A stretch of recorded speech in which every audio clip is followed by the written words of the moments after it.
Order করেছেন? হ্যাঁ করছি। কি অর্ডার করছেন? আমি তেমন কিছু খাই না তো, 2টা কফি অর্ডার করছি। জাস্ট 2টা কফি অর্ডার করছেন? হ্যাঁ। সে যাই হোক, শুনেন, আমার বাবার হার্টের সমস্যা আছে, তাই বাধ্যগত হয়ে বিয়েতে আমি রাজি হয়েছি। এখন শুধু রাজি হলে তো হবে না, যারা তারা তো বিয়ে করা যাবে না, তাই না? যারা বিয়ে করবে তারা তো যাচাই বাছাই করতে হবে। হ্যাঁ হ্যাঁ, তা তো অবশ্যই। আপনার ফোনটা দেখি তো, ব্যাংক ব্যালেন্স চেক করব। আমার ফোন কিসের জন্য দিতে হবে? এটা তো আমার পার্সোনাল জিনিস। আমার পার্সোনাল জিনিস আপনাকে আমি দেবো কেন? আজব তো, কয়দিন পর তো আমি আপনার বউ হব, সবই তো পার্সোনাল হবে দুজনের মধ্যে, তাই না? আমি শুধু দেখতে চাচ্ছি আপনি ব্যাংকে কত টাকা আছে।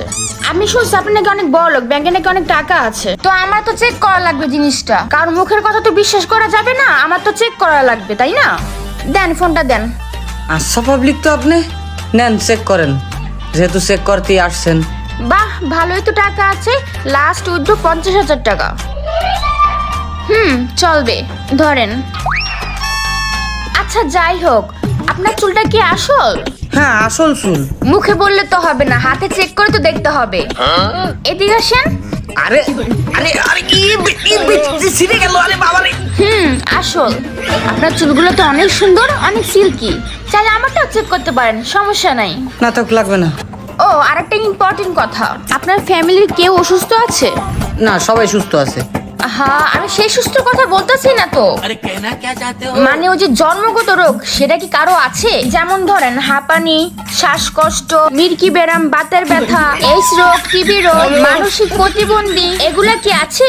না না, এরকমের রোগ আমার বাসার কোনো মানুষের নাই, তবে আমার মায়ের একটু ডায়াবেটিস আছে। কি?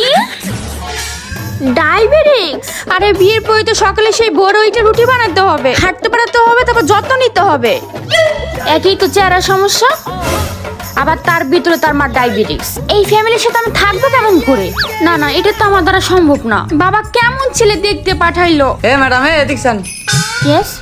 আপনার কথাবার্তা এরকম উল্টা পাল্টা কিসের জন্য বলতো? আপনি কি ছেলে দেখতে আসছেন নাকি শপিং মলে আসছেন? আরে আজব তো, আমি যারে বিয়ে করবো তার ব্যাকগ্রাউন্ড সম্পর্কে আমার জানতে হবে না? বিয়ে তো আর ছেলে খেলা না, সবাই তো ভালো ছেলের মুখোশ পরে থাকে। আচ্ছা ঠিক আছে, তারপর? আপনার দাদা কতটুকু পড়াশোনা করেছে? আমার দাদাই তো আগের কালের মানুষ ছিল, দরিদ্রতার জন্য ওই সময়ের মানুষ তেমন লেখাপড়া করতে পারতো না, মনে হয় ক্লাস 3 পর্যন্ত লেখাপড়া করছে। কি? আপনার দাদা এত অশিক্ষিত মূর্খ, মাত্র 3 পর্যন্ত পড়ছে? ওই জমানায় আমার দাদার 5-5টা ডিগ্রি ছিল, ঠিক আছে? আর আপনার দাদার কোনো ডিগ্রি নাই। ছি, একটা মূর্খ দাদার নাতিকে আমি বিয়ে করব? একই তো চেহারা সুন্দর না, তার মধ্যে তার দাদা আনএডুকেটেড। ছি। ভাই মাতারি, চুপ থাকেন, একটা ফালতু কথা বলবেন না।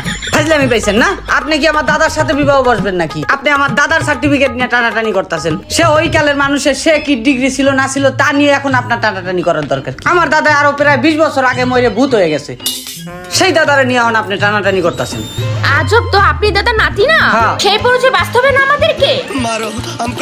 আমার দাদা শিক্ষিত, এখনো সবাই বলে পাড়ার পাড়ে আমার দাদার 5-5টা ডিগ্রি আছে। বিয়ের পরে যখন আমার বান্ধবীরা বলবে আপনার দাদা মানে আমার দাদা শ্বশুর, তার তো কোনো ডিগ্রিই নাই। ডিগ্রি তো দূরের কথা, সে মাত্র ক্লাস 3 পর্যন্ত পড়ছে, এসএসসিও কমপ্লিট করতে পারে নাই। ছি, কি লজ্জা। আপনার শিক্ষাগত যোগ্যতা কি? আপনার মতো মেয়েরা আমি নিজেই বিয়ে করব না। আপনার চেহারা কি অনেক সুন্দর? তাপ দেখলে তো মনে হচ্ছে টিনের ঘরের ভিতরে টাইলস লাগাবেন আপনি। আপনার চেহারা একবার আপনি আয়নায় দেখছেন? এই চেহারা নিয়ে আমাকে বিবাহ করতে আসছেন, আবার এত এত কোয়ালিফিকেশন দেখতেছেন, তাই না? ফালতু মাতারি কোথাকার। করলাম না আপনার বিয়ে, তাতে আমার কি হয়েছে? আপনার মতো মহিলার যে বিবাহ করবে তারই জীবন শেষ। শুধু শুধু সময়টা নষ্ট। ওই কাট দাও, ক্রেডিট।